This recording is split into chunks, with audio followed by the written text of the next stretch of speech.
Hello everyone, hello to all of you. Everyone please confirm बेटा am I audible, am I visible clearly to all of you. एक बार सभी लोग confirm कर देंगे chat box में audio video clear है.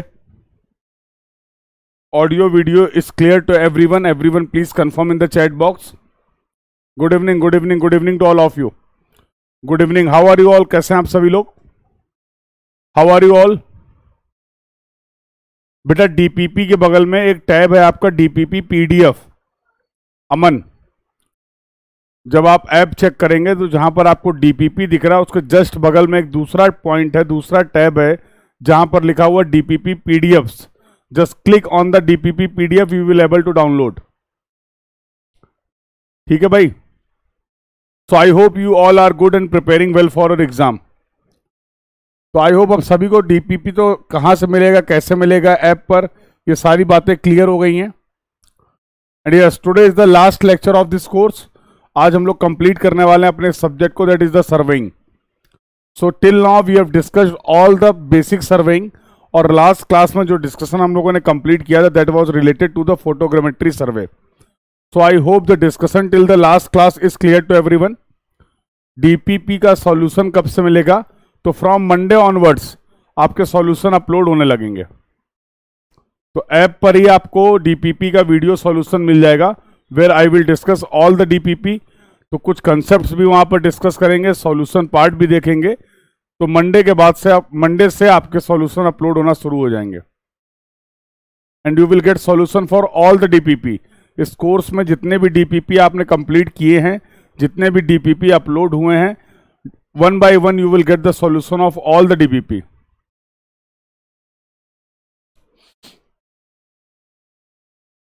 Parallax बता दें. पैरालेक्स क्या है? कुछ नहीं है. इस पेन को एक आंख से देखो, एक आंख क्लोज करिए. इस पेन को ऐसे देखो, ऑब्जेक्ट को कोई एक पोजीशन पे आपको दिखेगा. अगेन क्या करिए, दूसरे आंख को अब इस बार बंद करिए और इस आंख से देखिए. तो what ever change you will see in the position, this is called parallax. इसी पेन की आपको दो पोजीशन दिखाई पड़ेंगी. इसी पेन की आपको दो पोजीशन दिखाई पड़ेंगी. For example I am seeing this object with the help of the left eye. तो somewhere here is the pen. करके देख लो प्रैक्टिकली. आप सभी के पास पेन होगा या फिंगर है, कोई भी ऑब्जेक्ट है, करके देख लो. तो सेम ऑब्जेक्ट की पोजीशन में जो वेरिएशन दिख रहा है, this effect is called parallax. तो फोटोग्रामेट्री सर्वे के केस में with the help of the parallax जब आप स्टीरियोस्कोप का यूज करते हैं, yesterday we have discussed about the stereoscope. तो इसी पैरालेक्स की इफेक्ट की वजह से आप डेप्थ परसेप्शन कर पाते हैं. क्योंकि फोटोग्राफ में किसी भी ऑब्जेक्ट की हाइट नहीं होती है, but due to the concept of the parallax you will able to find out the height of the object. आपको ऑब्जेक्ट्स की हाइट विजिबल होगी जब आप उन इमेजेस को प्रोसेस करेंगे, एनालाइज करेंगे with the help of the stereoscope. Clear है?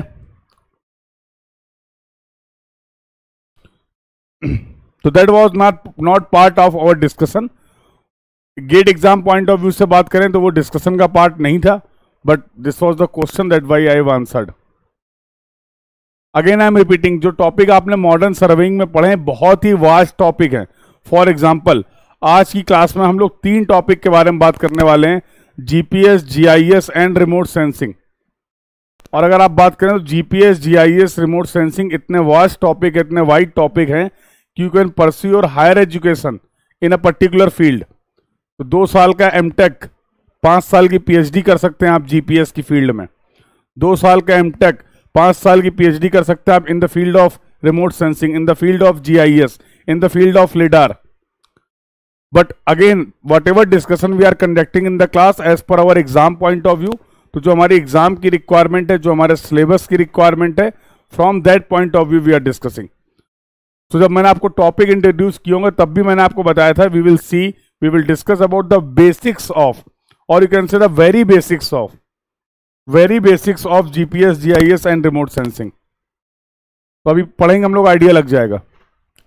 सर आप फिर से कब मिलेंगे? फिर से मैं मिलूंगा आपको ट्रांसपोर्टेशन इंजीनियरिंग की क्लासेस में. तो another subject that I am going to take in this batch that will be the transportation engineering. तो ट्रांसपोर्टेशन इंजीनियरिंग में बातचीत होगी. I think the batch will start from 5 June 2023। तो इस बैच में हमारी मुलाकात होगी अब 5 जून 2023 को for the next subject. Good evening sir, today is my first day of class and today is the last day of my this class. हाँ, काफी देर हो गई, कोई बात नहीं, रिकॉर्डेड देख लो। Follow all the recorded lecture. बीच बीच में रिवीजन और प्रैक्टिस बिल्कुल बिल्कुल होते रहेंगे। रिवीजन, प्रैक्टिस, अभ्यास सीरीज, ये सब कुछ मिलता रहेगा आपको। सब्जेक्ट वाइज अगर बात करूं तो नेक्स्ट सब्जेक्ट के लिए मिलेंगे हम लोग ट्रांसपोर्टेशन इंजीनियरिंग के लिए। चलें, तो should we start our discussion. So chapter wise अगर बात करें तो this is the last chapter, that is the chapter number 13, lecture number 1। Today is the lecture, एक ही लेक्चर में कंप्लीट कर देंगे, एक ही लेक्चर में कंप्लीट कर लेंगे। So this is lecture number 1। Topic है basics of GPS, GIS and remote sensing. Surveying करने के, डेटा कलेक्शन के एडवांस तरीके हैं। सभी लोग जानते हैं, regular day to day life में हम लोग जीपीएस यूज करते हैं। थोड़ा सा वर्किंग समझेंगे कि एक्चुअल में जीपीएस काम कैसे करता है, और in detail we are not going to discuss the working of the GPS. Very basic fundamental, बिल्कुल आसान भाषा में अगर आपको समझाना हो कि जीपीएस कैसे काम करता है, जीपीएस की वर्किंग क्या होती है, वो डिस्कशन करने वाले हैं। और साथ साथ मैं आपको बता भी दूंगा किस तरीके के क्वेश्चंस आपके एग्जाम में इन पर्टिकुलर टॉपिक से आते थे या आते हैं। जीपीएस आपके सिलेबस का पार्ट नहीं है, तो लास्ट टू लास्ट ईयर से गेट के सिलेबस में से जीपीएस वाला पार्ट एलिमिनेट कर दिया गया है। तो अगर अभी आप 2022 का सिलेबस देखेंगे या 2023 का सिलेबस देखेंगे, you will not find GPS as the part of your surveying syllabus. But again, कुछ बेसिक बातें कर लेंगे so that from knowledge point of view, from awareness point of view, हमें कुछ GPS के बारे में पता हो, कंपेरेटिवली थोड़ा ज्यादा पता हो। Sir principal of surveying complete नहीं हुआ, हाँ भूल गए कराना लग रहा है। प्रिंसिपल ऑफ सर्वेइंग क्यों भाई, तुम लोगों ने याद भी नहीं दिलाया यार। हाँ, तुम लोगों ने याद भी नहीं दिलाया। बाकी लोग कहां चले गए थे, बाकी लोग कहां चले गए थे जब हम लोग आज सर्वेइंग खत्म कर लिया हम लोगों ने, और इतनी इंपॉर्टेंट क्लास में इतना इंपॉर्टेंट टॉपिक मैंने डिस्कस नहीं किया। तो दैट्स माय फर्स्ट क्लास। तो बेटा वही तो मैं बता रहा हूं कि आपको पता है कि you are attending the last class as the first class and you are not asking, आप पूछ नहीं रहे हैं कि सर हम लोगों ने क्या प्रिंसिपल ऑफ सर्वेइंग किया है या नहीं किया है। You are just saying, you are just telling कि सर आपने प्रिंसिपल ऑफ सर्वेइंग नहीं कराया है। कॉन्फिडेंस का लेवल देख रहे हो। अगर तुम्हारी जगह मैं कोई सब्जेक्ट की लास्ट क्लास अटेंड करूंगा, अगर मैं किसी सब्जेक्ट की लास्ट क्लास अटेंड करूंगा जो कि खत्म होने वाला सब्जेक्ट, तो मैं अपने टीचर से, अपने कलीग से पूछूंगा कि भैया मेरी लास्ट क्लास है, मैं नहीं आ पाया शुरू से, क्या सर ने प्रिंसिपल ऑफ सर्वेइंग के कोई बातचीत की है।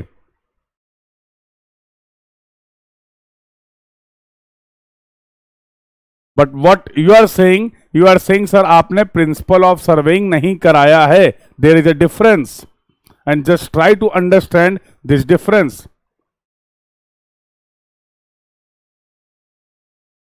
Have you got the difference बेटा, have you got the difference. दोनों अप्रोच में क्या डिफरेंस है, समझ में आ गया। तो आएगा बेटा, प्रॉब्लम आएगा when you will cover the concept, you will apply the concept, again some doubts will be there. तो just try to revise your concept and again apply the concept.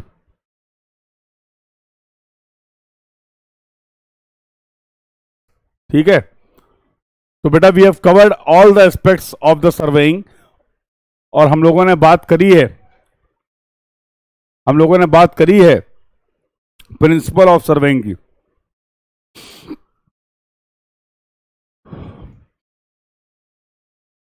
Photogrammetry में डिस्टेंस बिटवीन द 2 पॉइंट में क्या problem है।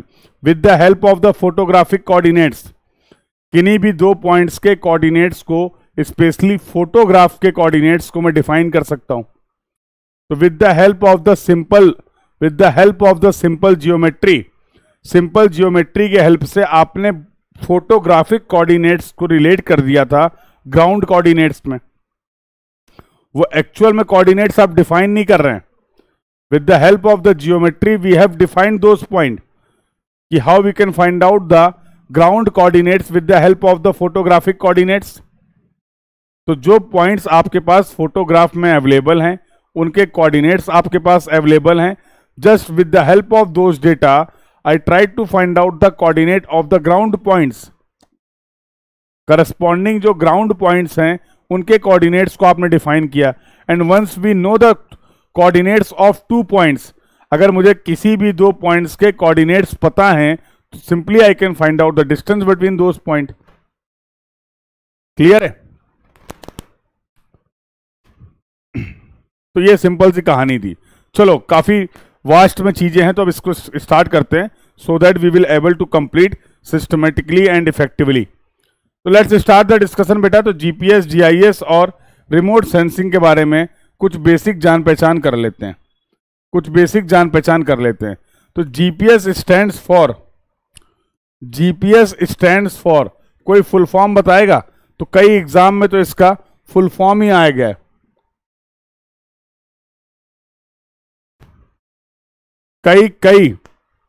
कई exam में तो इसका full form आता है। GPS stands for the global positioning system. अब ये ग्लोबल पोजीशनिंग सिस्टम का मतलब क्या है? किसी भी पॉइंट, फॉर एग्जांपल ये अर्थ है, अर्थ के सरफेस में फॉर एग्जांपल हम एक पॉइंट ले लेते हैं। तो let's say we are considering this point A. अब इस पॉइंट की पोजीशन को मैं डिफाइन करना चाह रहा हूं। अगेन, इस ए पॉइंट की पोजीशन को कितने तरीके से आप डिफाइन कर सकते हैं? इस ए पॉइंट की पोजीशन को कितने तरीके से आप डिफाइन कर सकते हैं? Answer is going to be infinity. जैसे जैसे आप रेफरेंस बदलते चले जाएंगे इस पॉइंट की पोजीशन भी बदलती चली जाएगी। यस और no? As we are going to change the reference, the position of the point, the measurement will also change. तो कितने रेफरेंस ले सकते हैं? इन्फिनिटी रेफरेंस ले सकते हैं। जब इन्फिनिटी रेफरेंस ले सकते हैं तो इन्फिनिटी मेजरमेंट्स हो सकते हैं। यस और नो? बट अब मैं ये प्रॉब्लम नहीं चाह रहा हूं। I want to define this point globally.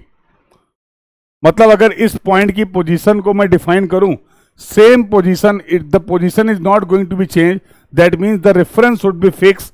और कहीं से भी आप इस पॉइंट को एक्सप्लेन करेंगे, इस पॉइंट की आइडेंटिटी वही होगी जो यहां से है और वही 50 किलोमीटर बाद से, वही दूसरी कंट्री से, उसमें कोई चेंज नहीं होगा।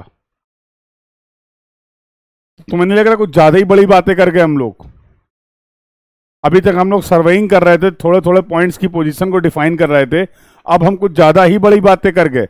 Globally you want to define the position of any point that to globally. तो हमारी क्षमताओं में नहीं है अभी। एज ऑफ नाउ हम जिस लेवल पे हैं, हमारा जो सिलेबस है, वहां पर हम इसमें बहुत ज्यादा डिटेल में नहीं जा सकते हैं, बट फिर भी समझने की कोशिश करते हैं। हम सभी के मोबाइल में जीपीएस है। आज जीपीएस आपके लाइफ का बहुत इंटीग्रल पार्ट बन गया है। सभी लोग जीपीएस यूज करते हैं, look for sharing the location, to get the direction, to know the distance, to know the traffic condition. हम सभी लोग जीपीएस को यूज करते हैं। बट एक्चुअल में गेम क्या है? आप जीपीएस का केवल एक पार्ट यूज कर रहे हैं। आपके पास जो अवेलेबल है वो जीपीएस नहीं है एक्चुअल में। यही खेल है। जो तुम मोबाइल में जीपीएस खोलते हो वो जीपीएस नहीं है। अब भैया पूरी अर्थ को कवर करना है, चारों तरफ से कवर करना है। कैसे कवर करें? तो आपने क्या करा? इस पूरी अर्थ को कवर करने के लिए, अब इसके बारे में थोड़ा बेसिक समझ लो। हर कंट्री के अपने अपने जीपीएस सिस्टम हैं। जो सबसे ज्यादा पॉपुलर जीपीएस सिस्टम है, जिसको आप बोलते हैं GNSS, global navigation satellite system. Global GNSS stand for global navigation satellite system. US का है ये। सबसे पहले जीपीएस को बनाया गया था आर्मी के लिए, डिफेंस के लिए, डिफेंस ऑपरेशंस के लिए जीपीएस को यूज किया जाता है। और अभी भी डिफेंस का जीपीएस सेगमेंट अलग है, सिविल हमारे और आपके लिए यूज के लिए जीपीएस सिग्नल अलग है, जीपीएस सेगमेंट अलग है due to the security reason. अरे भैया कॉन्फिडेंशियल इंफॉर्मेशन है, ऐसे थोड़ा कहीं भी पहुंचा देंगे। तो सबसे पहला जो इसका ओरिजिन हुआ था, इसको बनाया गया था, वो बनाया गया था डिफेंस पर्पस के लिए। बाद में इसको पब्लिक कर दिया गया और आज हम और आप इसका कुछ हद तक यूज कर पा रहे हैं, पूरा यूज नहीं कर पा रहे हैं, लिमिटेड एक्सेस दिया गया है। इंडिया ने भी अपने जीपीएस सिस्टम पे काम किया। नाविक, आप सभी ने सुना होगा नाविक, ऐसे ग्लोनास, गैलीलियो, रसिया के, चाइना के, हर कंट्री के अपने अपने जीपीएस सिस्टम है। कुछ ऑपरेशन है, कुछ ऑपरेशनल होने वाले हैं, तो ये डेटा आपको मिल जाएगा। But that data is not that much required और important from your exam point of. पता तुम्हें सब होना चाहिए, अवेयरनेस पूरी होनी चाहिए, लेकिन फोकस हम उन चीजों में कर रहे हैं जो हमारे एग्जाम पॉइंट ऑफ व्यू से रिलीवेंट है। अब कोई बोले कि जीएनएस के अलावा कोई जीपीएस सिस्टम नहीं है, तो आपको पता है, अब उसके अगर स्पेसिफिकेशन पढ़नी है we can take some time और उसके बारे में हम डिटेलिंग कर सकते हैं अगर कोई पूछता है तो, बट एग्जाम के लिए रिलीवेंट नहीं है। तो अगर मैं जीएनएस सिस्टम की बात करूं, जीएनएसएस सिस्टम की बात करूं, तो बेटा इसमें क्या किया गया, पूरी अर्थ को 24 सैटेलाइट की हेल्प से कवर किया गया। टोटल कितनी ऑर्बिट, 6 ऑर्बिट, टोटल 6 ऑर्बिट में पूरी अर्थ को कवर किया। तो बचपन में तुमने देखा होगा शक्तिमान, देखा है, देखा था कि नहीं देखा था? हमने तो देखा था अपने टाइम पे कुछ इस तरीके से। These are the orbits, these are the orbits, these are the orbits, I hope you can visualize. और इनमें 6 ऑर्बिट में टोटल 24 सैटेलाइट हैं। एक ऑर्बिट में कितने सैटेलाइट रखे गए? एक ऑर्बिट में 4 सैटेलाइट रखे गए। एक ऑर्बिट में 4 सैटेलाइट रखे गए और ये सैटेलाइट कंटिन्यूअसली दिन रात 24 घंटे 365 दिन, सर्दी गर्मी बारिश सब कुछ, हमेशा हर कंडीशन में इस अर्थ को कवर कर रहे हैं, इस अर्थ को कवर कर रहे हैं, इस अर्थ को कवर कर रहे हैं। तो ये स्पेसिफिकेशन है। सर जितने भी जीपीएस सिस्टम हैं क्या सब में 24 सैटेलाइट और 6 ऑर्बिट ही होंगे? नहीं, सबकी स्पेसिफिकेशन अलग अलग है। हर कंट्री ने अपना अपना नेविगेशन सिस्टम डेवलप करने की कोशिश करी, जिसमें कुछ नेविगेशन सिस्टम के बारे में मैंने आपसे बात की। तो ये लगातार इसमें लगे हुए हैं सेंसर, इनमें सैटेलाइट में लगे हुए हैं सेंसर। अब ये सेंसर क्या करेंगे? कुछ ना कुछ तो सेंस करेंगे। सेंसर का काम ही है सेंस करना, सेंसर का काम ही है सेंस करना। तो they are continuously collecting the data, but data collection से तो कोई काम नहीं चल रहा है ना, डेटा कलेक्शन से तो कोई काम नहीं होगा ना। ये पूरा डेटा ट्रांसमिट किया जा रहा है। ये जो सैटेलाइट्स हैं, जो सेंसर हैं, ये जो डेटा कलेक्ट कर रहे हैं, उस डेटा को ट्रांसफर किया जा रहा है कहां पे? एक ग्राउंड स्टेशन पे, एक ग्राउंड स्टेशन पे। तो transmission of data will be there from the air space to the ground station. अब यहां पर लगे हुए लोग और टेक्नोलॉजी और टूल्स, अब जो इंफॉर्मेशन आ रही है उस इंफॉर्मेशन को यहां पर प्रोसेस किया जा रहा है। ऐसा थोड़ा है कि तुमको वहां से सैटेलाइट मैप बना के भेज रहे हैं, बोलो बताओ भाई, ऐसा तो नहीं है ना। तुम्हारे घर से दूसरे वाले घर के बीच में कितनी डिस्टेंस है, नाम लिख के आ रहा है, ये सैटेलाइट थोड़ा बता रहे हैं। तो they are sending the raw information, they are sending the raw information, और ग्राउंड स्टेशन पे उस इंफॉर्मेशन को प्रोसेस किया जा रहा है। सर कैसे करते हैं? That is not the part of the discussion.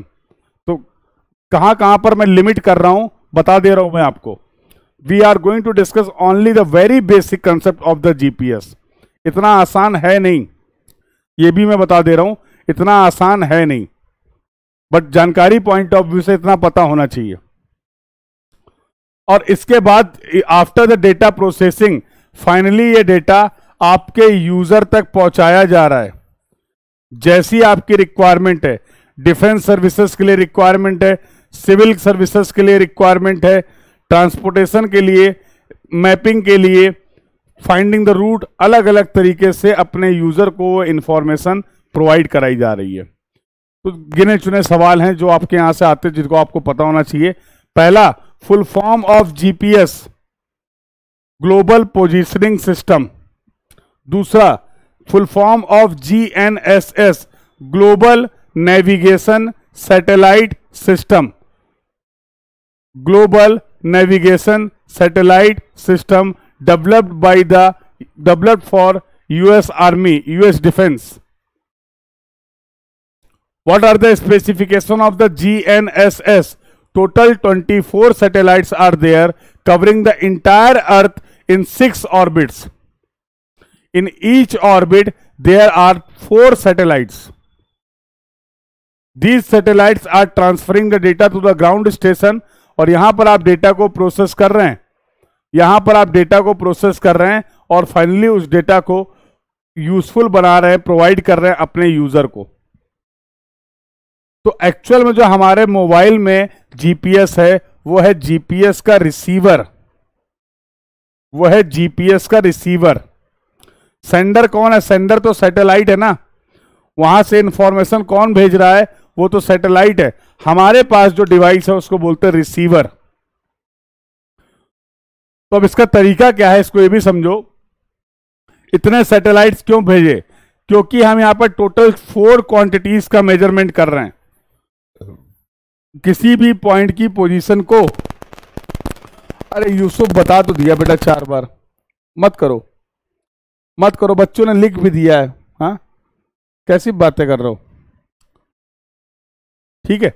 सो अगर मैं बात करूं, टोटल 4 क्वांटिटी की हेल्प से आप किसी भी पॉइंट की पोजीशन को डिफाइन करेंगे।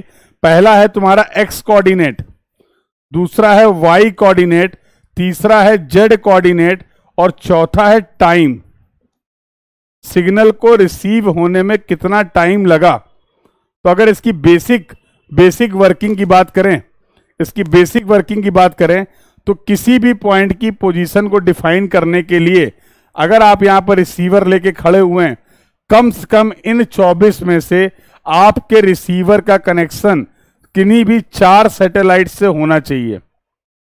मिनिमम 4 सैटेलाइट्स आर रिक्वायर्ड, जिनसे आप डेटा को कलेक्ट करेंगे। तो समझने के लिए अगर मैं बोलूं कि अगर वी हैव 4 अननोन क्वांटिटी और we are collecting the data from 4 satellites, तो एक तरीके से अगर मैं बोलूं 4 इक्वेशन की हेल्प से क्या हम 4 अननोन को फाइंड आउट कर सकते हैं? With the help of the 4 equations can we find out the 4 unknowns? With the help of the 4 equations can we find out the 4 unknowns?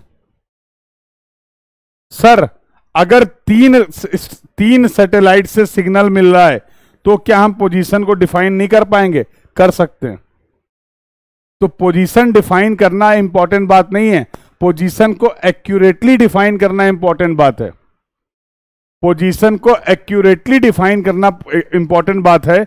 इसीलिए मैंने बोला किसी भी पॉइंट की पोजीशन को एक्यूरेटली डिफाइन करने के लिए आपके रिसीवर का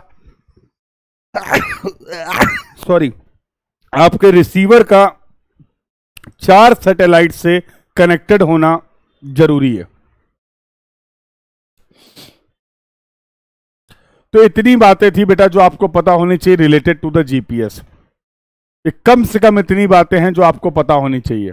बहुत ज्यादा पता है, I don't have any problem.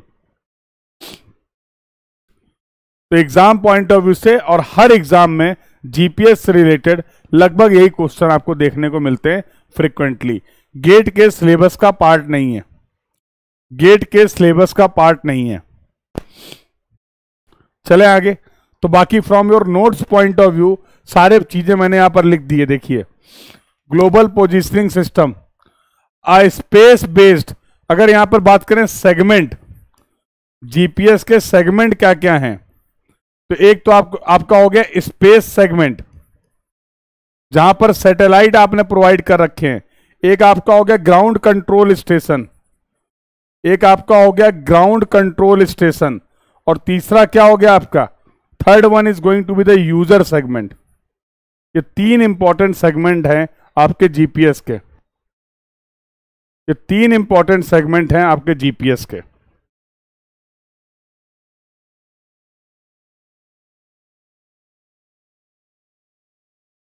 ठीक है, तो space based satellite navigation system है जो कि प्रोवाइड करेगा लोकेशन।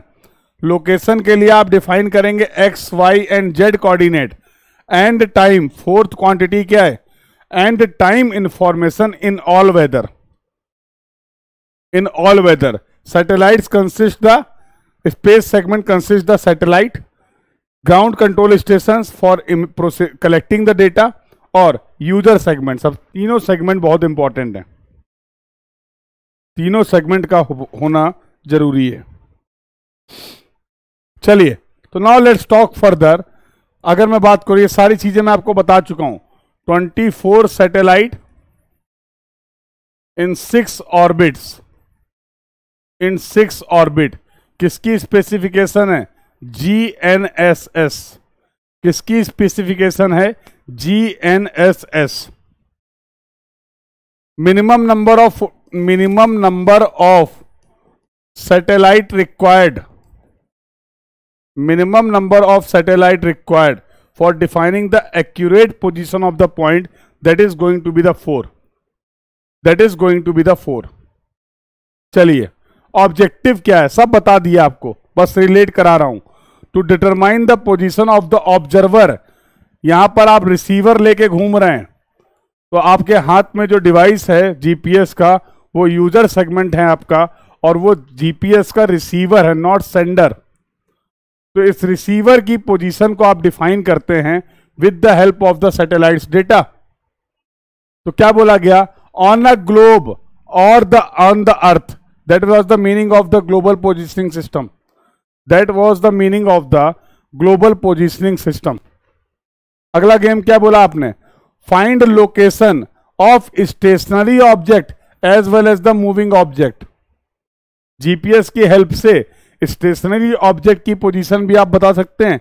जैसे जैसे मूव करोगे वैसे वैसे तुम्हारी पोजीशन चेंज होती चली जाती है। मतलब आप मूव, अरे भैया एक लोकेशन और एक लाइव लोकेशन सब यूज कर रहे हो अब तो बहुत इजी हो गया है। एक लोकेशन और एक लाइव लोकेशन, तो लोकेशन जिस जगह की भेज देंगे आप, चेंज नहीं होगी। लाइव लोकेशन अगर आपने शेयर की है तो जैसे जैसे आपके मूवमेंट होंगे सामने वाले को उसका भी अपडेट मिलता रहेगा। सामने वाले को जिसके साथ आपने अपनी लोकेशन शेयर की है ये भी अपडेट मिलता रहेगा कि इस समय आप कैसे मूव कर रहे हैं, कहां पर हैं, कैसे चेंज हो रही है आपकी लोकेशन। क्लियर है बेटा? यस। आगे बात कर लेते हैं, in relation with the well defined coordinate system. तुम्हें कोऑर्डिनेट सिस्टम नहीं डिफाइन करना है। अगेन आई एम रिपीटिंग, बिल्कुल भी यहां पर लोड नहीं देना, अभी बिल्कुल भी नहीं लोड देना है। ठीक है, कि कैसे कैसे हम कैसे कोऑर्डिनेट्स डिफाइन कर देंगे, पूरी ग्लोब का कैसे कोऑर्डिनेट डिफाइन कर दिया, that is not our concern at all. अभी हमारा कोई भी कंसर्न नहीं है। चलें आगे। अगला, पॉइंट पोजीशनिंग। किसी पॉइंट की पोजीशनिंग कर सकते हैं। रिलेटिव पोजीशन, दो ऑब्जेक्ट ए एंड बी हैं, अभी अभी एक्सप्लेन किया इनकी relative position, static position and kinematic position. इन सभी को करना आपका मेन ऑब्जेक्टिव है। इन सभी को अचीव करना आपका मेन ऑब्जेक्टिव है। और क्या करते हैं ये, uses satellites and digital computer based on the satellite ranging, based on the satellite ranging. Trigonometric approach, यहां से क्वेश्चन बनता है। ट्रिग्नोमेट्रिक अप्रोच की हेल्प से यहां पर आप ऑब्जेक्ट की पोजीशन को डिफाइन कर रहे हैं। किस प्रिंसिपल पे बेस्ड है, जीपीएस की वर्किंग किस प्रिंसिपल पे बेस्ड है, यू कैन यहां पर ट्रेवल डिस्टेंस को जो ट्रेवल करते हैं बेस्ड ऑन द टाइम। जो आप जीपीएस की हेल्प से डिस्टेंसेस को ट्रेवल कर रहे हैं that is based on the time. इसीलिए आपने बोला कि सर हम सैटेलाइट्स की हेल्प से टाइम का मेजरमेंट भी करेंगे। हम सैटेलाइट्स की हेल्प से टाइम का मेजरमेंट्स भी करेंगे। सैटेलाइट्स की हेल्प से टाइम का मेजरमेंट भी करेंगे। क्लियर है बेटा? यहां तक की कहानी क्लियर है? यहां तक की कहानी क्लियर है सभी को? एप्लीकेशन कहां है? सब जगह, सर्वेइंग में, जियोलॉजी में, रिमोट सेंसिंग में, जीआईएस में, नेविगेशन में, मिलिट्री में, डिफेंस में, सभी जगह इसका यूज है, एप्लीकेशन है। That we have already discussed, that we have already discussed. Next part of the discussion is going to be the GIS. Next part of the discussion is going to be the GIS. Sir क्या ये कोई instrument है GIS? नहीं। पढ़ो full form क्या लिखा हुआ है। GIS stands for the Geographical Information System. GIS stands for the Geographical Information System. अब आप एक सिस्टम की बात कर रहे हैं, अब आप एक सिस्टम की बात कर रहे हैं, मैकेनिज्म की बात कर रहे हैं। अब आप एक सिस्टम की बात कर रहे हैं और मैकेनिज्म की बात कर रहे हैं। क्या होता है जीआईएस? क्या होता है GIS?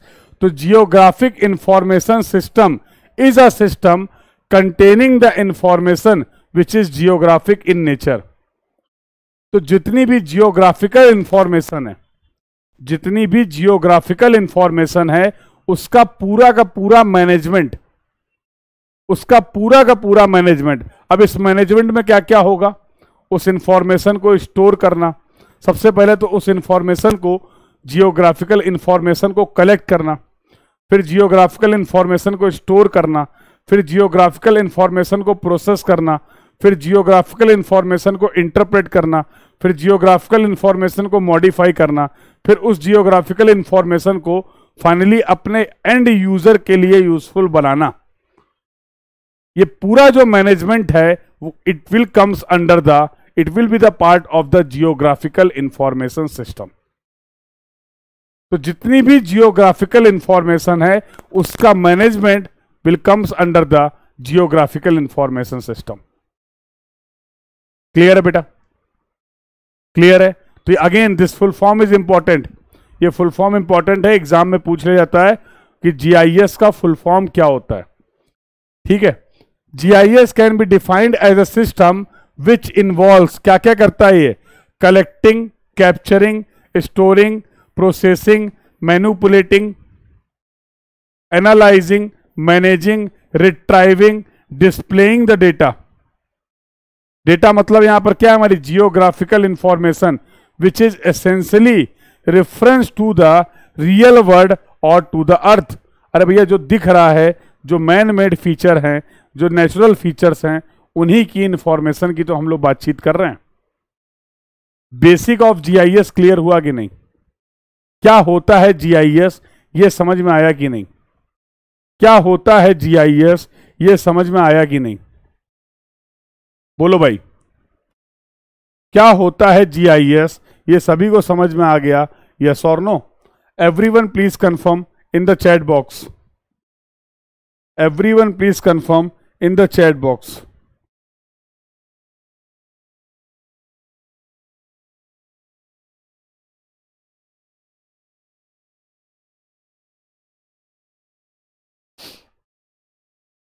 Any doubt to anyone? कह रहे हैं difference between GIS and GPS.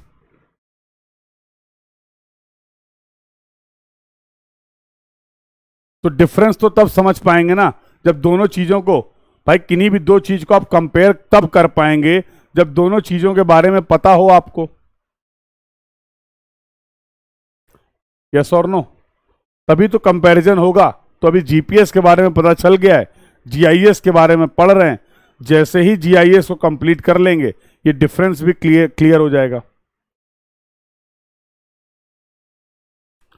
Can be use GIS in GPS? बेटा जीपीएस की हेल्प से भी जो डेटा मिल रहा है वो भी, उसका मैनेजमेंट भी तो जीआईएस में ही हो रहा है। अगेन मैंने बोला ना, जीआईएस कोई इंस्ट्रूमेंट नहीं है, जीआईएस कोई मेथड नहीं है। दुनिया भर की जो भी जानकारी जहां जहां से भी मिल रही है, वो अगर जानकारी जियोग्राफिकल इन नेचर है, उस पूरी इंफॉर्मेशन का, उस पूरे का डेटा का management is the part of the GIS. So this is not a method, this is not an instrument for collecting the data. अभी क्लियर हुआ?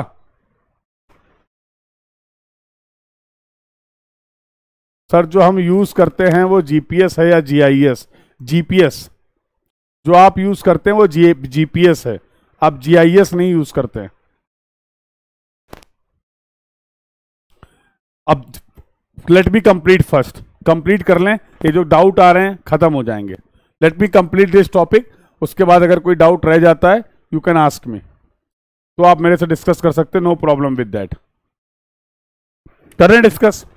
तो अभी मैंने बेसिक आपको एक्सप्लेन किया जीआईएस होता क्या है, कुछ और बातें करते हैं. जीआईएस के कंपोनेंट्स क्या क्या होते हैं? जैसे अभी आपने जीपीएस का कंपोनेंट देखे, यहां पर जीआईएस के मेन कंपोनेंट क्या है? सबसे इंपॉर्टेंट चीज तो है भैया डेटा. अरे मैनेजमेंट किसका हो रहा है? अभी ये स्पेशियल क्या होता है, नॉन स्पेशियल क्या होता है, ये छोड़ दो. सबसे इंपॉर्टेंट है जियोग्राफिकल डेटा. यस और नो? अरे डेटा का ही मैनेजमेंट करना है तो डेटा तो होना चाहिए ना. तो सबसे इंपॉर्टेंट सेगमेंट कंपोनेंट जो है दैट इज द डेटा. दूसरा क्या है? Computer hardware and software. तो जीआईएस के सॉफ्टवेयर आते हैं, शायद आपने सुना हो आर्क जीआईएस, शायद आपने सुना हो आर्क जीआईएस. ऐसे बहुत सारे सॉफ्टवेयर हैं रिलेटेड टू द जीआईएस. ठीक है, कोई बात नहीं बेटा, कोई बात नहीं. तो आर्क जीआईएस, तो आपको टूल्स चाहिए, हार्डवेयर चाहिए, सॉफ्टवेयर चाहिए, जैसा मैंने एक एग्जांपल दिया. ठीक है. और तीसरा सेगमेंट है एप्लीकेशन. तीसरा सेगमेंट है एप्लीकेशन. यूज क्या है? यूज क्या है? चलिए, तो एक कंपोनेंट की बात कर ली, सेगमेंट की बात कर ली. अगेन हार्डवेयर, सॉफ्टवेयर, डेटा, किस मेथड से आप उसको इंटरप्रेट करेंगे, स्टोर करेंगे, प्रोसेस करेंगे, and at the last the most important is user और people. Most important is user और पीपल. देखिए, अब यहां से इसको छोड़ो, अब मैं एक एग्जाम्पल लेता हूं, इस एग्जाम्पल को समझो, और इसको मैं अगर नहीं भी समझाऊंगा ना तो भी तुम समझ जाओगे. इस एग्जाम्पल को अगर मैं एक्सप्लेन भी नहीं करूंगा बहुत ज्यादा तो भी तुम समझ जाओगे और रिलेट कर लोगे, और उसी की हेल्प से हम लोग जीआईएस का गेम समझ लेंगे. उसी की हेल्प से, इस एग्जाम्पल की हेल्प से हम जीआईएस का गेम समझ लेंगे. आई होप आप सभी लोग सोशल मीडिया यूज करते हैं. अरे फेसबुक, इंस्टाग्राम और क्या क्या होते हैं, जो जो भी होते हैं, यूज करते हो कोई ना कोई? बोलो, करते हो यस और नो? सभी लोग करते हैं जनरल. ठीक है. अब इस क्लास के बाद तुम्हारा अचानक से मन करा, इस क्लास के बाद तुम्हारा अचानक से मन करा कि अब मैं अपनी डीपी चेंज करूंगा, अब मैं अपनी डीपी चेंज करूंगा. तुम्हारा क्लास के बाद मन करेगा, मुझे टॉपिक पढ़ाना था तो आज मेरा क्लास के पहले मन कर चेंज कर गया. आज मेरा क्लास के पहले मन हो गया कि डीपी चेंज कर देते हैं. बहुत कॉमन सी बात है, होता रहता है. ठीक है. हाँ, अब हुआ क्या? अब आपने डिसाइड किया कि मैं ना अपने बचपन की फोटो लगाऊंगा आज. अब मैं ना अपने बचपन की फोटो लगाऊंगा, जब मैं छोटा बच्चा था उस समय वाली फोटो लगाऊंगा. मन कर गया, कर गया तो कर गया. क्या करोगे? क्या प्रोसेस फॉलो करोगे? बस मुझे वो बता दो. क्या प्रोसेस फॉलो करोगे? बस मुझे वो बता दो. करना क्या है मैंने आपको बता दिया. करना क्या है मैंने आपको बता दिया. आप अपनी प्रोफाइल पिक बदलना चाह रहे हैं और आप कोई बचपन की, आज से 2 साल, 10 साल, 15 साल पहले की कोई एक अच्छी सी फोटोग्राफ लगाना चाह रहे हैं. कहां से खेल शुरू होगा? कहां से खेल शुरू होगा बताओ बेटा? इतना आसान थोड़ा होता है. सेटिंग में जाके चेंज डीपी कर देंगे, इतना आसान थोड़ा है. देख रहे हो, इन्हें लग रहा है इतना आसान है डीपी चेंज करना. हाँ, इनको लग रहा है इतना आसान है डीपी चेंज करना। बहुत बढ़िया। तो सबसे पहला काम तो आप ये करेंगे कि वो बचपन की फोटो कहां है वो ढूंढोगे। वो तुम्हारे मोबाइल में थोड़ा है, वो तुम्हारे मोबाइल में थोड़ा है। तुम घर में जाओगे, पता करोगे भाई मेरी बचपन की फोटो कहां मिलेगी, तो पता लगेगा बहुत साल पहले किसी रिलेटिव की एक शादी हुई थी, उस शादी में तुम्हारी गंदी सी फोटो है। हाँ, तुमसे कहा जाता बेटा स्माइल, तो तुम उल्टा रो रहे थे, नहीं। हाँ, अब रुक जाओ, मैं बता रहा हूं। तो सबसे पहले तो तुम क्या करोगे, सबसे पहले फोटोग्राफ सेलेक्ट करोगे। अब तुम उस एल्बम में गए जो तुम्हारे घर में रखा हुआ था, तुमने अपने बचपन की फोटो देखी, 4-5 फोटो मिली। अब तुम तो हीरो थे नहीं उस इवेंट के कि हर जगह तुम्हारी फोटो, पूरी शादी बारात में कहीं 1-2 जगह तुम्हारी फोटो मिल गई। हाँ, बोलो। अब तुमने 2-3 फोटो मिल गई, अब उस फोटो को तुम सबसे पहले क्या करोगे, तो सबसे पहले आपने कुछ डेटा, रॉ डेटा कलेक्ट किया। चलो यहां लिखते रहना, टेक्निकल और नॉन टेक्निकल दोनों भाषा में समझा दे रहा हूं। सबसे पहले आपने डेटा कलेक्ट किया, आपने अपनी पुरानी फोटो का अरेंजमेंट करा कहीं से भी। फिर क्या करोगे, उस फोटो को ऐसे लेके आओगे, उस फोटो को ऐसे लेके आओगे, कैसे लेके आए,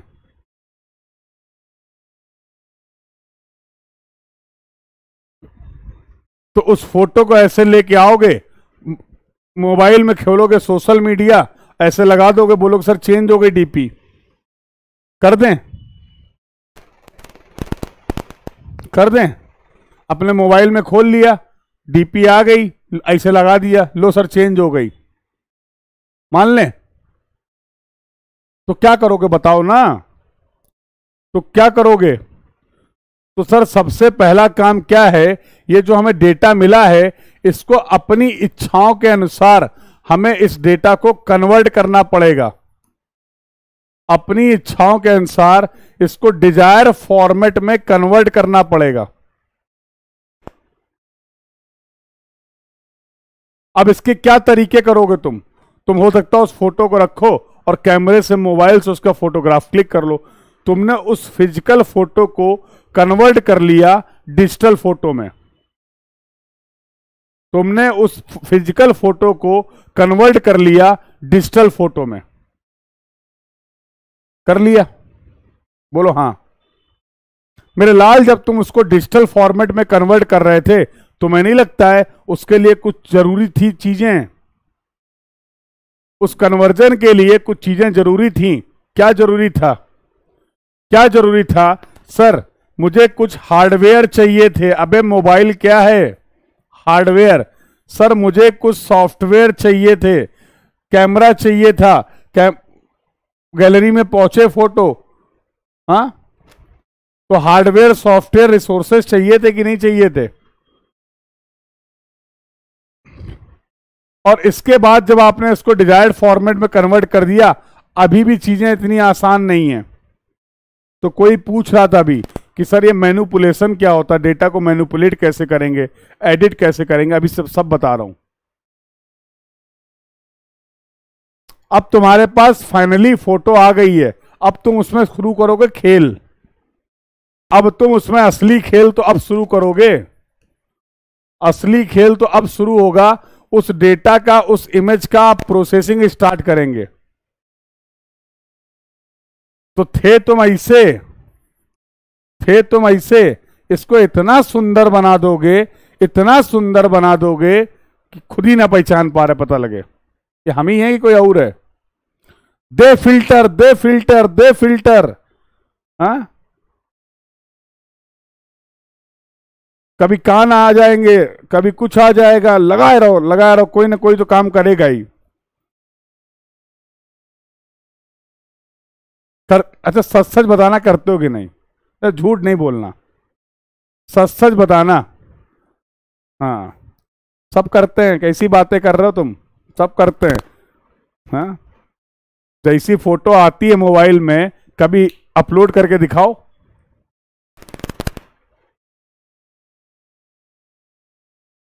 कभी अपलोड करके दिखाओ। खुद ही नहीं देखोगे उस फोटो को, अपलोड तो करना दूर की बात है।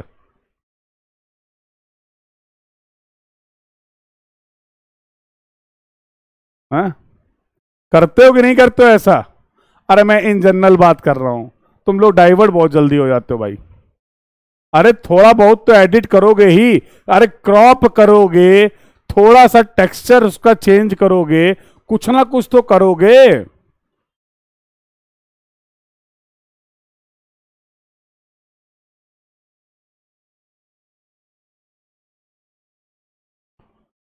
यस और नो?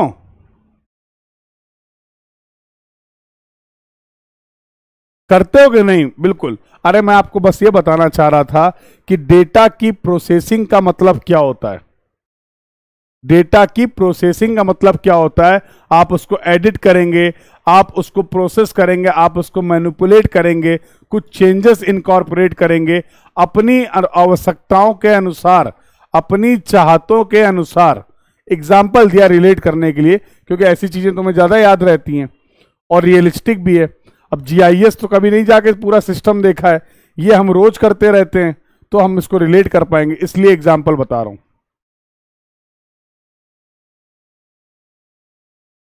तो जब आप इसको प्रोसेस करेंगे तो तुम्हें नहीं लगता है इसके लिए भी क्या चाहिए होगा? फिर वही कहानी है, हार्डवेयर चाहिए, सॉफ्टवेयर चाहिए, टूल्स, टेक्नोलॉजी, ज्ञान, सब कुछ चाहिए।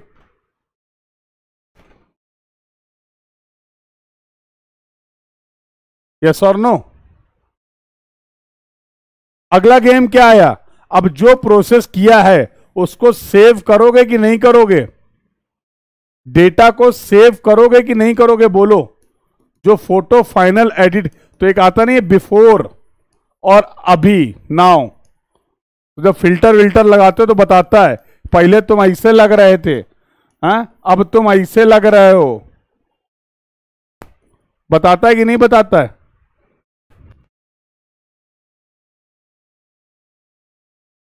बोलो भाई।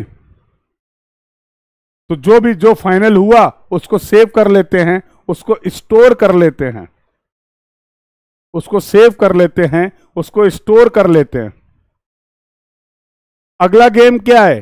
अब पहुंचो, अब पहुंचो, आओ सोशल मीडिया पे, चेंज करो डीपी, और फाइनली जो तुम्हारा रिजल्ट था वो तुम्हें मिल जाएगा। फोटो अपलोड हो, दे लाइक, दे कमेंट, बिल्कुल तहलका मच जाए, हाँ? पूरे शहर में को पता चल जाए, पूरी दुनिया को पता चल जाए कि आज भाई साहब ने डीपी अपलोड करी है, डीपी अपडेट करी है। Then you will wait for the response. Yes और नो? फिर उसमें कमेंट करोगे थैंक यू एवरीवन। यही तो होता है। तुम मानो या ना मानो, ये सब कुछ होता है। तुम अपनी फोटो के इस एग्जाम्पल से हटाओ, तुम अपनी फोटो के इस एग्जाम्पल से हटाओ, और इसकी जगह हाँ, इसकी जगह आप केवल ये कर दो कि now consider the data as geographical information. ये पूरा खेल तुम्हें खेलना है किसके साथ? जियोग्राफिकल इंफॉर्मेशन के साथ। ये पूरा जो सिस्टम तुम्हें दिख रहा है इसी को बोलते हैं GIS, geographical information system. Definition पढ़ लो, डेफिनीशन पढ़ लो, डेफिनीशन पढ़ लो। कुछ रही जाए तो पूछ लेना, कुछ रही जाए तो पूछ लेना।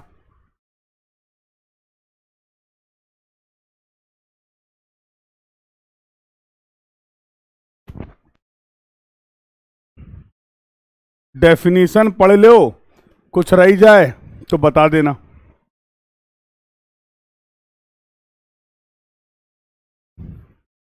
यही था क्या जीपीएस? कोई पूछ रहा था सर ये जीपीएस और जीआईएस एक ही बात है क्या?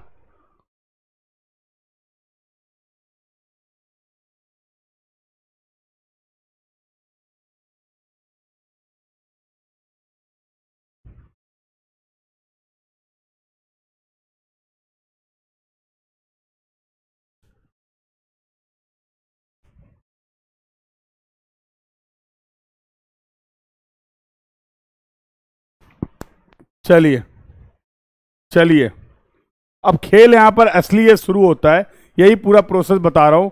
डेटा के सोर्सेस, जीआईएस के लिए डेटा के सोर्सेस क्या क्या हैं? जीआईएस के लिए डेटा के सोर्सेस क्या क्या हैं? मैप, जो बेसिक सर्वे में करते थे। एरियल फोटोग्राफ, वो भी तो जीआईएस डेटा है। सैटेलाइट की इमेज, वो भी तो जीआईएस डेटा है। फील्ड ऑब्जर्वेशन, वो भी तो जियोग्राफिकल इंफॉर्मेशन है। अदर सोर्स, कहीं से भी इंपॉर्टेंट क्या है? वो डेटा रिलेटेड टू होना चाहिए geographical information system, geographic information. इन सब कहीं से भी डेटा मिल जाए, उसको डिजिटल फॉर्म में कन्वर्ट कर लो, उसको डिजिटल फॉर्म में कन्वर्ट कर लो। लो, तैयार हो गया तुम्हारा जीआईएस का डेटाबेस, तैयार हो गया तुम्हारा जीआईएस का डेटाबेस। तो कुछ लोग बोल रहे थे सर जीपीएस, बेटा जीपीएस से भी डेटा आप रखने वाले हैं यहां पे। It may be any source, it may be any source of the data. एक बार बन गया जीआईएस का डेटाबेस, खेल खत्म। अब इस जीआईएस के डेटाबेस को दो तरीके से आप डिफाइन कर सकते हैं। अब ये इंपॉर्टेंट है, ये इंपॉर्टेंट है, जरा ध्यान से सुनना, सवाल आते हैं। ये इंपॉर्टेंट है, जरा ध्यान से सुनना। क्या होता है? तो जो जीआईएस का डेटाबेस है उसको हम ब्रॉडली दो तरीके से क्लासिफाई कर सकते हैं, spatial data, non spatial data. Spatial data and non spatial data. देखो दुनिया में फॉर एग्जांपल, एग्जांपल समझते समझ में आएगा बिल्कुल। तो एक एग्जांपल है, तो फॉर एग्जांपल मैं कानपुर में रहता हूं, तो कानपुर के जितने भी जियोग्राफिकल फीचर्स हैं उसका डेटा आपने कलेक्ट कर लिया।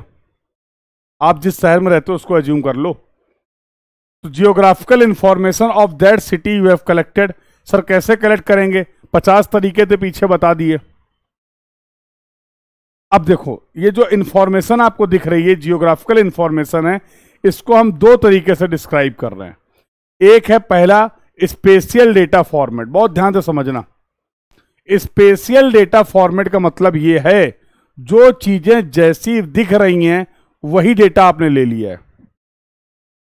अब फॉर एग्जांपल अगर मैं एक सैटेलाइट व्यू की बात करूं कानपुर की, तो जितनी बिल्डिंग्स हैं, जितने नेचुरल फीचर्स हैं वो सभी दिख रहे होंगे।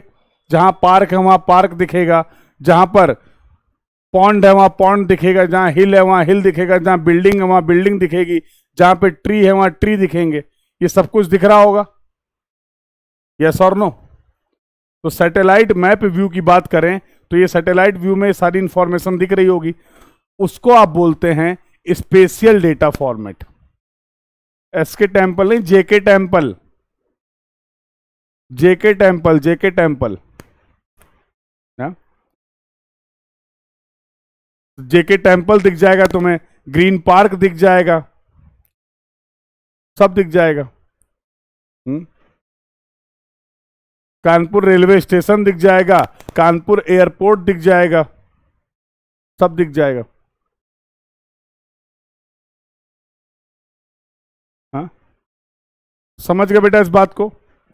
हाँ आईआईटी कानपुर दिख जाएगा, एचबीटीआई दिख जाएगा, सब दिख जाएगा।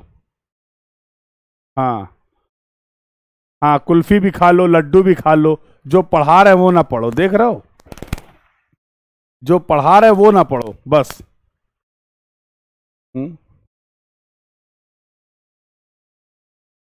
क्योंकि वो तो जरूरी नहीं है, ये बहुत जरूरी जो बता रहे हो, सुधर जाओ।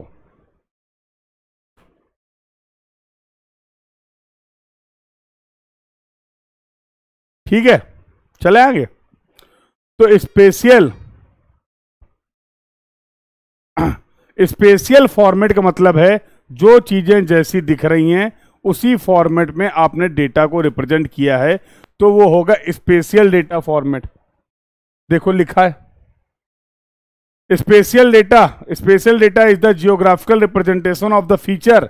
इन other word, spatial data is what we actually see in the form of the map. कह रहे हैं जीआईएस को ग्राउंड स्टेशन मान सकते हैं, ये अलग ही खेल रहे हैं, देख रहे हो? देख रहे हो, containing the real world feature on a computer screen, spatial data can be further divided into two types. Spatial data जो है, एज इट इज डेटा जो आप देख पा रहे हैं, उसको आप दो तरीके से क्या कर सकते हैं, डिवाइड कर सकते हैं. एक is vector data, another is raster data.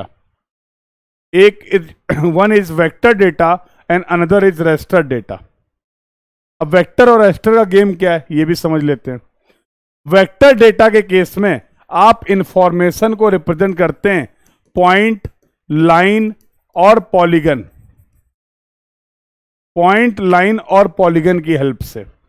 देखो तो ये रियल वर्ड है, नदी, पहाड़, बिल्डिंग, झरना सब है. दिख रहा है कि नहीं दिख रहा है? इसी का रिप्रेजेंटेशन अगर मैं एज इट इज करूं तो मैं पॉइंट की हेल्प से कर सकता हूं. I can represent the information with the help of the point, line और पॉलीगन. ये वेक्टर डेटा का, स्पेशियल डेटा का वेक्टर रिप्रेजेंटेशन है. जब आप इस इंफॉर्मेशन को with the help of the point, with the help of the line, with the help of the polygon represent कर रहे हैं. with the help of the polygon represent कर रहे हैं. क्लियर है बेटा? अगर मैं इसके नॉन स्पेशियल की बात करूं, दूसरा फॉर्मेट क्या था, सॉरी रेस्टर डेटा फॉर्मेट की अगर मैं बात करूं, तो in the case of raster data, इसी इंफॉर्मेशन को रिप्रेजेंट करने के लिए I will use the pixels. तो देखो छोटे छोटे पिक्सल्स दिख रहे होंगे.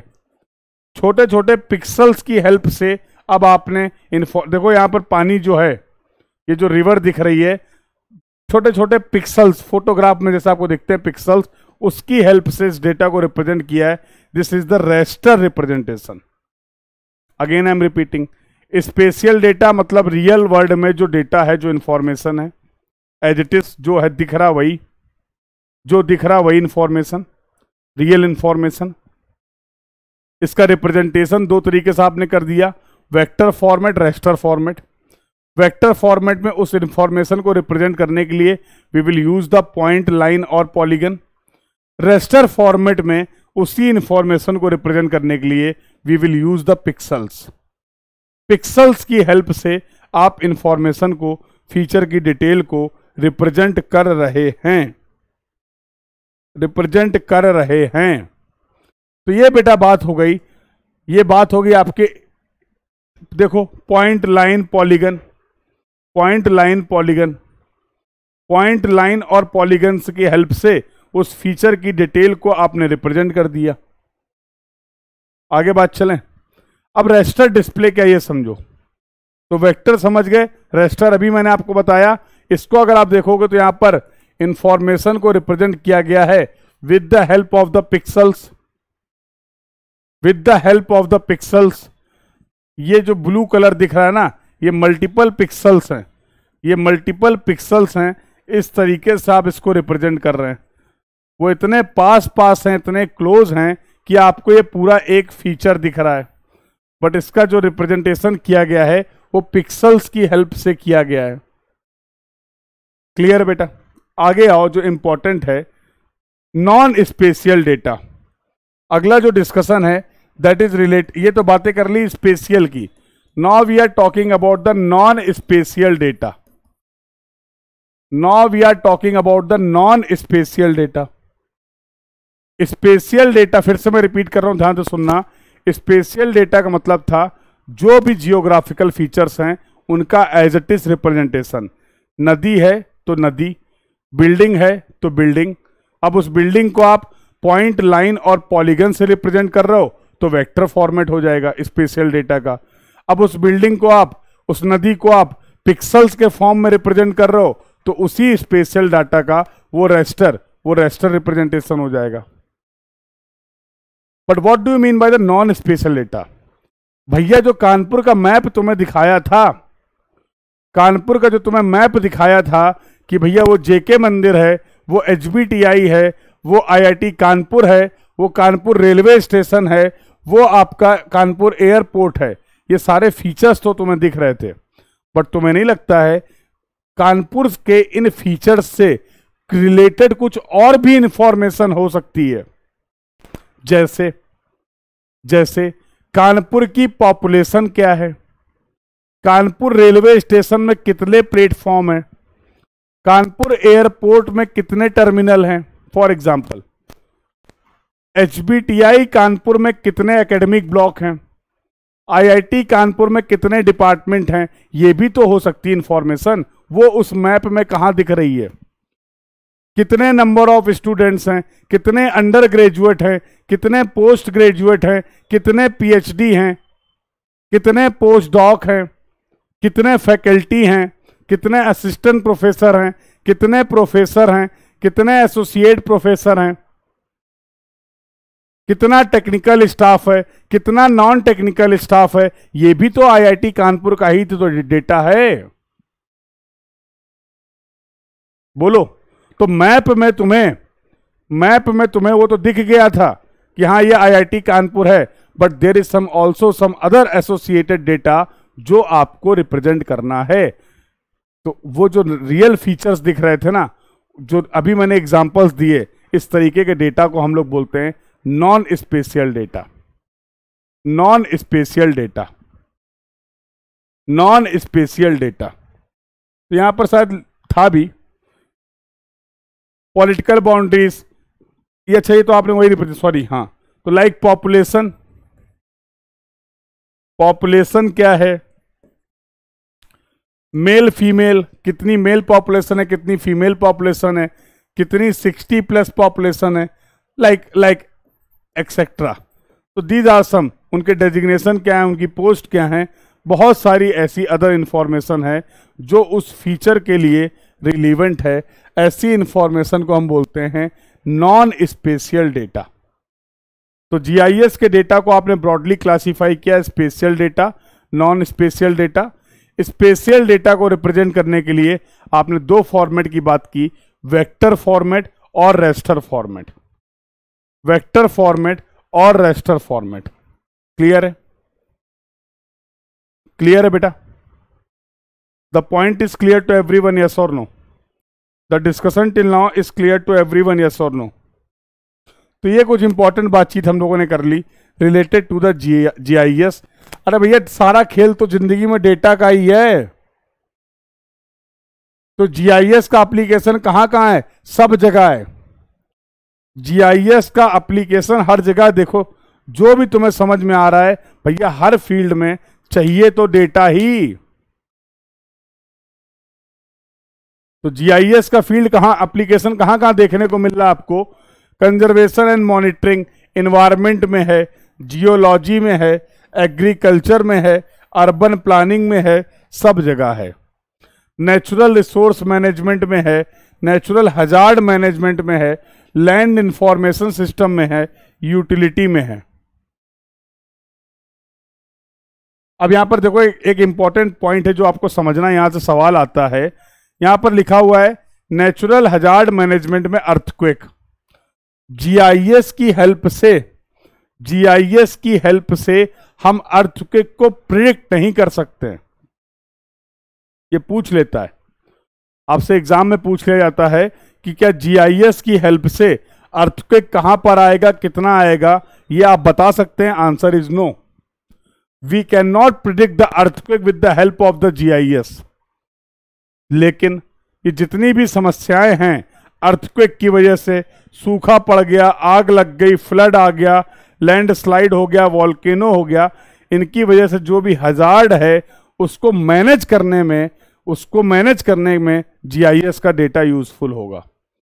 तो GIS is useful in the case of earthquake hazard management. GIS का कोई यूज नहीं है for the prediction of the earthquake, for the prediction of the earthquake. याद रहेगा? याद रहेगा? यस और नो?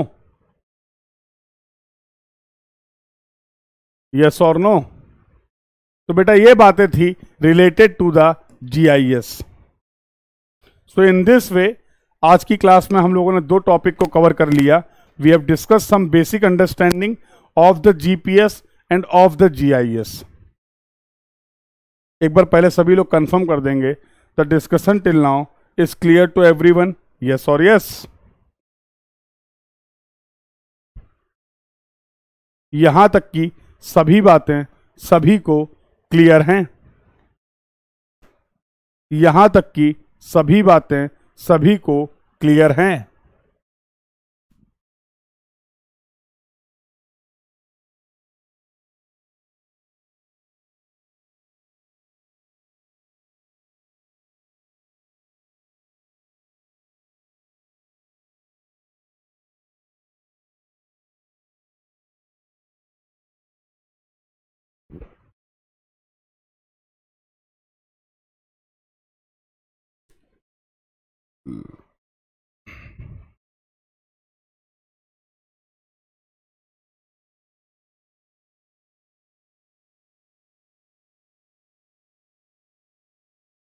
चलें फिर आगे बातचीत कर लें। चलें फिर आगे बातचीत कर लें। Now the third and the last topic of this discussion is going to be the remote sensing. सामने टीवी स्क्रीन लगी हुई है, हम पढ़ा रहे हैं, मेरा मन कर रहा है कि टीवी स्क्रीन बंद कर दें, तो क्या करेंगे? मेरा मन कर रहा है कि टीवी स्क्रीन बंद कर दें। ऐसे खड़े थे, बोले बंद कर दो सर। ये क्या है? बढ़िया सा रिमोट है, ऐसे पकड़ा, लाल वाली बटन दबाई। अरे कहाँ चले गए तुम लोग, रुको।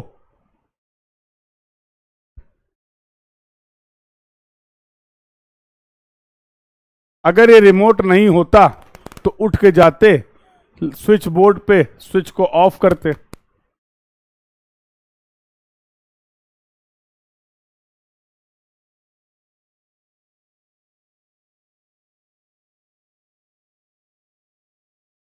समझ रहे हो? देख रहे हो या घर में टीवी कैसे बंद करता है? अब पूर्वा देख रहे हो अपने घर में, इससे इससे बोले जाते जाओ बेटा टीवी ऑफ कर दो, ऐसे बंद करता, देख रहे हो? वही बता रहा है। रंजन भी यही करते हैं।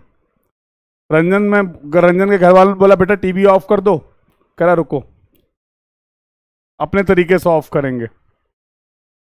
देख रहे हो भाई, हम जो करते हैं, जो हमें पता है वो बता रहे हैं, ठीक है? आप अपना तरीका अप्लाई करो, मुझे कोई दिक्कत नहीं है, पर सेफ रहना। सजेशन ये है कि बस सेफ रहना, सुरक्षित रहना। हाँ, टीवी को ऑफ करना, खुद को नहीं।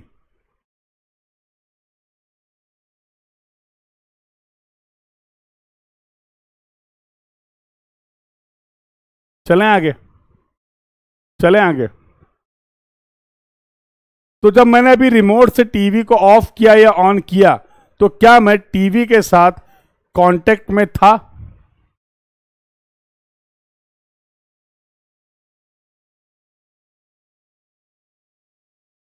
क्या मैं टीवी को फिजिकली टच कर रहा था? खेल खत्म।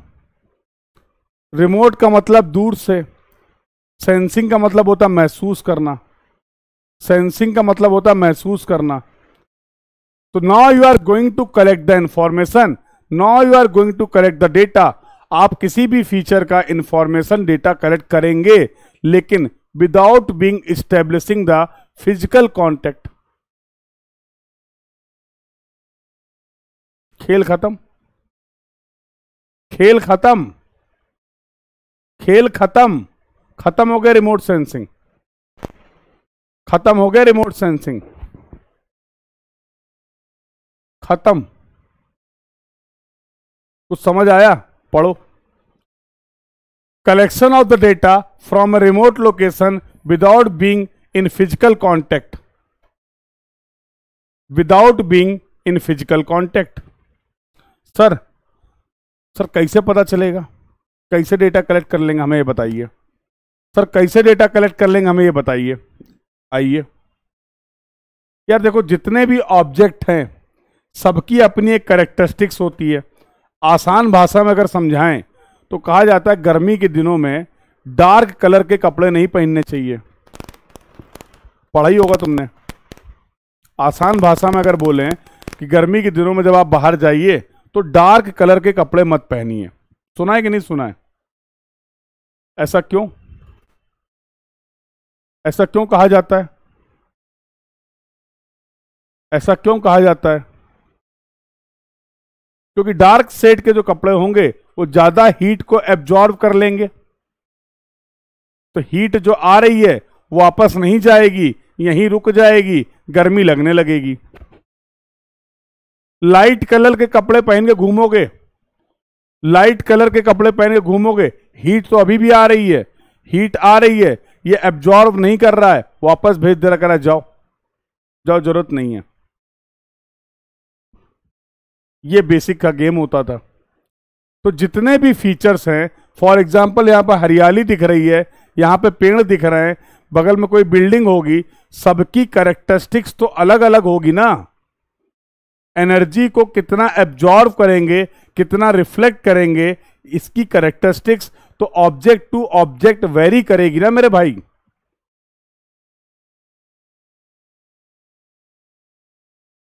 बोलिए, इसी खेल का उठा दिया तुमने फायदा, इसी बात का तुमने खेल को समझ लिया और इसी के बेसिस पे तुमने कर लिया डेटा को कलेक्ट।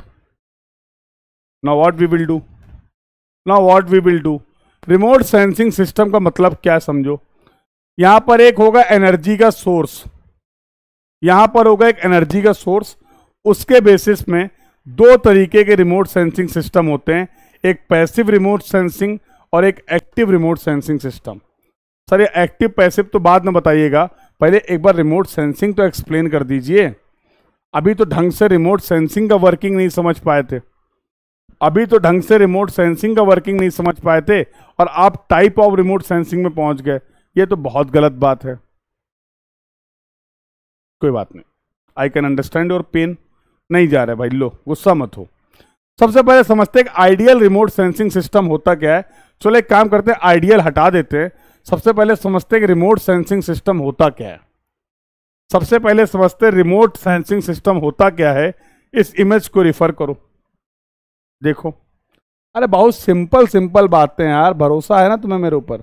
देखो, सूरज, sun is the source of energy, sun is the source of energy.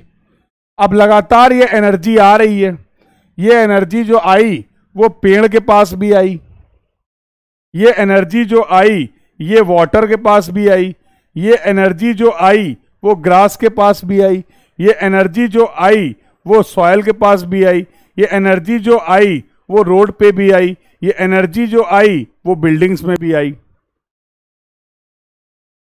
सब पे एनर्जी का तक, सब तक एनर्जी पहुंच रही है, सब तक एनर्जी पहुंच रही है। कहां से होके आई है? Via atmosphere. अब अगर तुम्हें नहीं लगता है एटमॉस्फेयर बीच में खेल खेल गया, एटमॉस्फेयर अगर बीच में खेल खेल गया तो ये ट्रांसफर जो हो रहा है उसको इंटरप्ट कर देगा, कुछ ये भी खा जाएंगे बीच में, कुछ ये भी एनर्जी को एब्जॉर्ब कर लेंगे, कुछ ये भी एनर्जी को एब्जॉर्ब कर लेगा एटमॉस्फेयर। मतलब सबसे पहले मैं बात करूं, एक मेरे पास सोर्स है, एक एनर्जी का सोर्स है, वो एनर्जी का सोर्स से सभी जगह एनर्जी का ट्रांसफर हो रहा है वाया एटमॉस्फेयर, हो रहा है। अरे बोल दो भाई, हो रहा है। आई कैन गारंटी, मैं गारंटी के साथ आपको इस बात को बोल सकता हूं, इतने कम समय में exam oriented understanding in 3 topic की आप डेवलप नहीं कर पाएंगे। You can trust on me. किताबें हैं, किताबें हैं, सब्जेक्ट की बात, एक किताब की बात नहीं कर रहे हैं। 2 साल का एमटेक करोगे तो जीआईएस में नहीं करोगे, जीआईएस के किसी एक छोटे से टॉपिक में करोगे। 2 साल का एमटेक करोगे तो रिमोट सेंसिंग में नहीं करोगे, रिमोट सेंसिंग एक टॉपिक में करोगे। बहुत बड़ा खेल है, बहुत बड़ा। अपने काम से पढ़ ले रहे हैं, अपनी जरूरतों के हिसाब से समझ ले रहे हैं, और आई होप तुम समझ पा भी रहोगे, आई होप तुम समझ पा भी रहोगे। और ऐसा मैं नहीं बोल रहा हूं, सिलेबस में लिखा हुआ है, गेट के सिलेबस में लिखा हुआ है, लिखा हुआ basics of GIS and remote sensing.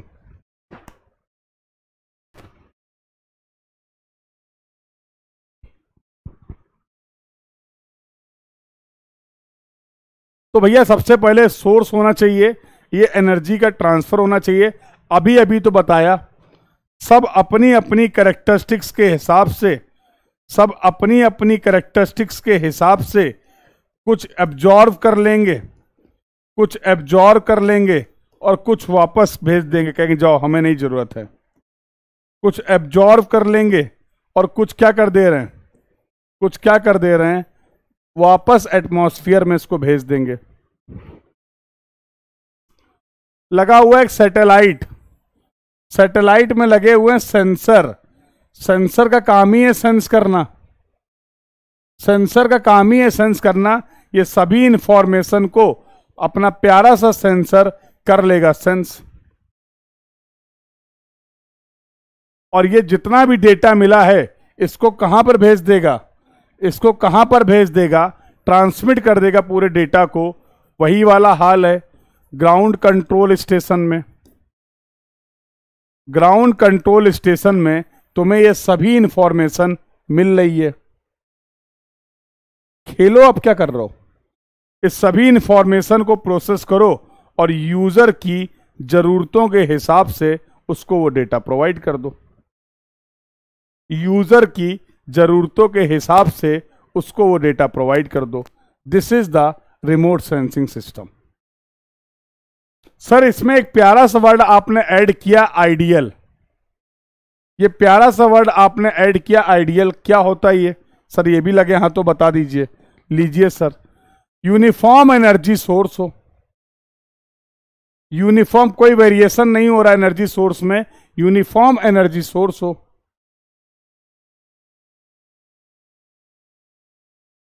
अच्छा देख रहे हो सवाल, देखो रात में तो सूरज देवता होते ही नहीं है, सूरज जी की जो अवेलेबिलिटी है वो 12 ही घंटे की है, देख रहे हो। अरे यहां नहीं है, कहीं और तो प्रकट हो गए होंगे।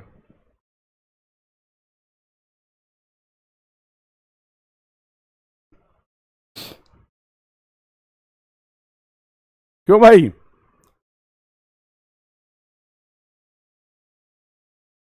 चलो हैं, सो क्या मैंने बोला, नॉन इंटरफेयरिंग एटमॉस्फेयर।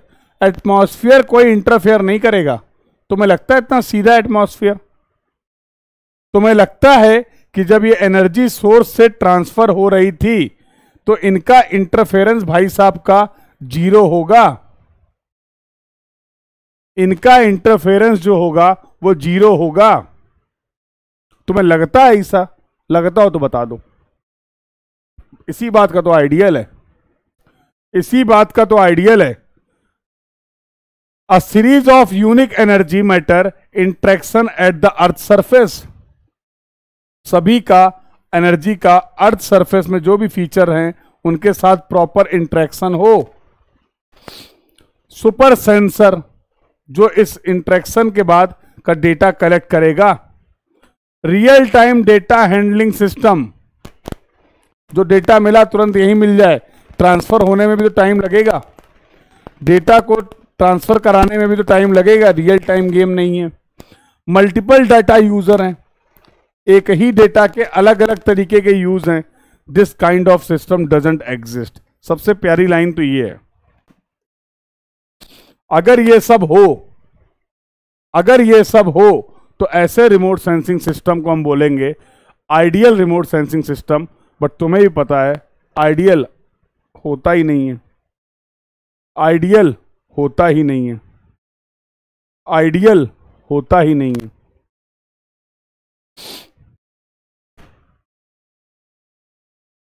खत्म।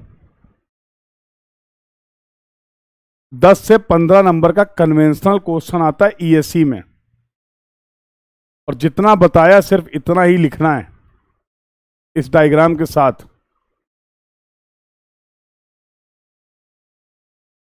लास्ट ईयर मैं क्लास ले रहा था, लक समझ लो बच्चों का या जो भी था।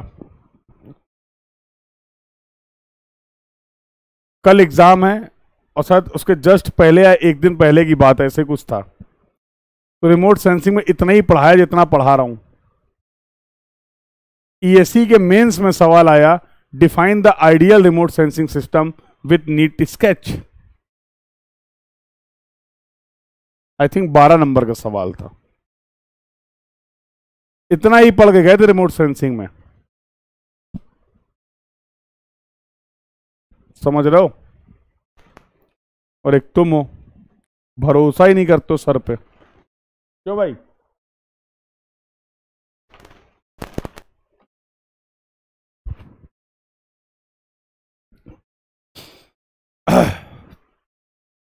तो मैं बिल्कुल नहीं बोल रहा हूं कि जितना हम पढ़ रहे हैं यही एक आखिरी सत्य है,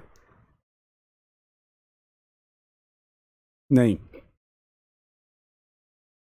लेकिन जितना मैं आपको बता रहा हूं इसमें एक भी लाइन स्किप नहीं करनी भाई। इसमें फिर ज्यादा सेलेक्टिव मत हो जाना कि सर ने 5 टॉपिक पढ़ाए 2 ही पढ़ लेते, ना ना ना, खेल खराब हो जाएगा। इतना तो पता होना ही चाहिए। इसके अलावा तुम्हारे पास बहुत टाइम है, कुछ पढ़ने को ही नहीं, कुछ पढ़ने को ही नहीं मिल रहा है, सारा सिलेबस कंप्लीट हो गया है, बिल्कुल टाइम ही टाइम है, कुछ है ही नहीं नया पढ़ने को। तो कोई भी किताब पूछ लेना मुझसे, आराम से पढ़ना, जीपीएस, जीआईएस, रिमोट सेंसिंग, उसमें भी मुझे कोई दिक्कत नहीं है, ठीक है। तो सारे सब्जेक्ट तैयार हैं, हाँ सारे सब्जेक्ट तैयार हैं, कोई टाइम ही, बहुत टाइम है सर, क्या पढ़ें अब। रिवीजन करना नहीं पड़ रहा, सब दिमाग में फिट हो गया है सर। पीवाईक्यू हजारों बार लगा लिया है, टेस्ट सीरीज करोड़ों बार दे दी है सर, टाइम ही टाइम है सर।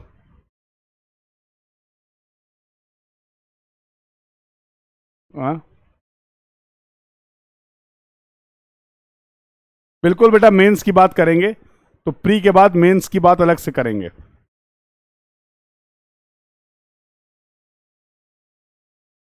हाँ तो फिर पढ़ना, तो do not skip any part.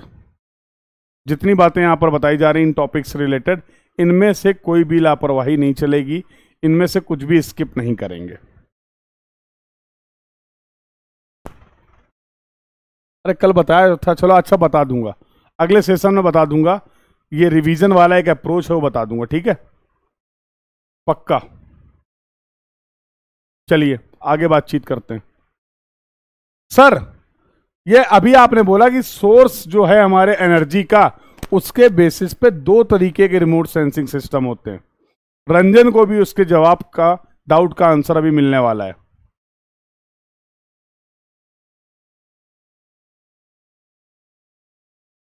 ठीक है, तो एक होता है आपका एक्टिव रिमोट सेंसिंग सिस्टम, उधर मत देखो। एक होता है एक्टिव रिमोट सेंसिंग सिस्टम, एक होता है passive remote sensing system. Active remote sensing system और पैसिव रिमोट सेंसिंग सिस्टम, क्या बोला गया बेटा, देखो लिखा हुआ है।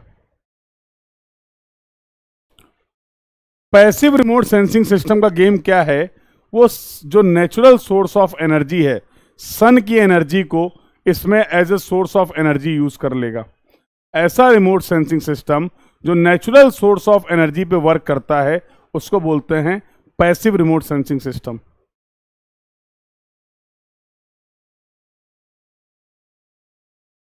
दूसरा जो है वो एक्टिव रिमोट सेंसिंग सिस्टम है, जिसके लिए आपको additional source of energy required है। तो सेंसर में हमें सोर्स ऑफ एनर्जी भी देना पड़ेगा। एक सेंसर है जो सन से एनर्जी लेके खेल खेल रहा है, एक दूसरा सेंसर है जिसके पास अपनी खुद की एनर्जी है, उससे खेल खेल रहा है। सर हम ये तो समझ गए एक्टिव पैसिव, लेकिन उतना अच्छे से फील नहीं आया। सोर्स ऑफ एनर्जी खुद का है, नेचुरल है, समझ नहीं आ रहा है। मोबाइल देखा कभी जीवन में? मोबाइल देखा कभी जीवन में? जल्दी बोलो, मोबाइल देखा कभी जीवन में? मोबाइल देखा कभी जीवन में? जल्दी बताओ। तो मोबाइल अगर देखा है तो मोबाइल में कैमरा भी देखा होगा। मोबाइल अगर देखा है तो मोबाइल में कैमरा भी होता है। और कैमरा अगर होता है तो कैमरे से फोटोग्राफ भी क्लिक करते हैं, और जब फोटोग्राफ क्लिक करते हैं तो कई बार नेचुरल दिन में फोटोग्राफ क्लिक करते हैं और कई बार नाइट में भी आप फोटोग्राफ क्लिक करते हैं। नाइट मोड, यस और नो? जब दिन में फोटोग्राफ क्लिक करते हैं तो सर हमें मोबाइल का फ्लैश ऑन नहीं करना पड़ता है। ऐसा तो नहीं कड़कड़ाती धूप में खड़े हो फ्लैश ऑन करके, सही सही बताना भैया। जब हम फोटोग्राफी कर रहे हैं दिन के टाइम पे, नेचुरल सोर्स ऑफ एनर्जी था, उसी से हमारे कैमरे ने अपना काम चला लिया, डेटा को कलेक्ट कर लिया। अब रात के टाइम पे जब फोटोग्राफी कर रहे थे, लाइट थी नहीं, विजिबिलिटी नहीं थी, तो हमें क्या करना पड़ा? हमें अपने मोबाइल की फ्लैश लाइट ऑन करनी पड़ी। हमें अपने मोबाइल की फ्लैश लाइट ऑन करनी पड़ी। तुम्हारा जो मोबाइल का कैमरा है ना, तुम्हारा जो मोबाइल का कैमरा है वो दिन में था पैसिव, रात में हो गया एक्टिव। जो फ्लैश था उसकी जरूरत दिन में नहीं पड़ी, नेचुरल लाइट से ही काम चल गया। पैसिवली जो एनर्जी अवेलेबल थी उसी से काम चल गया।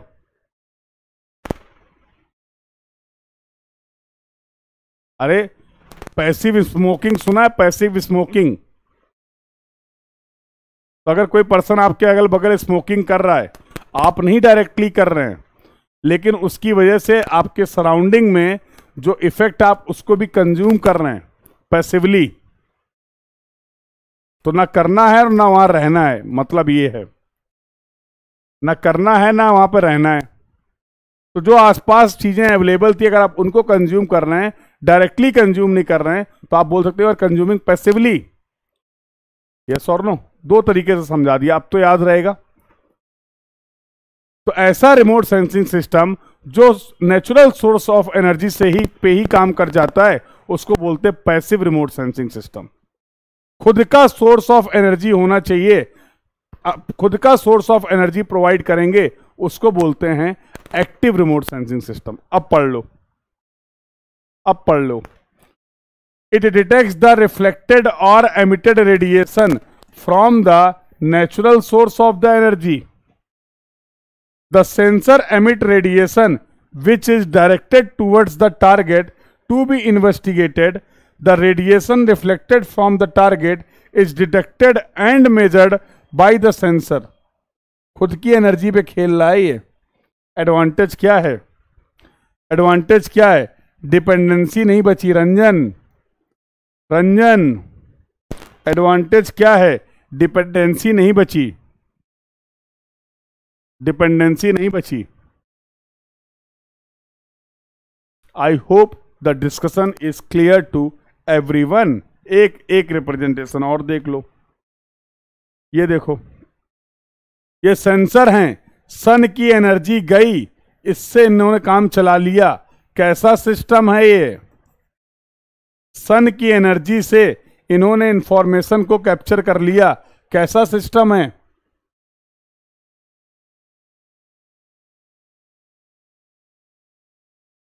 पैसिव।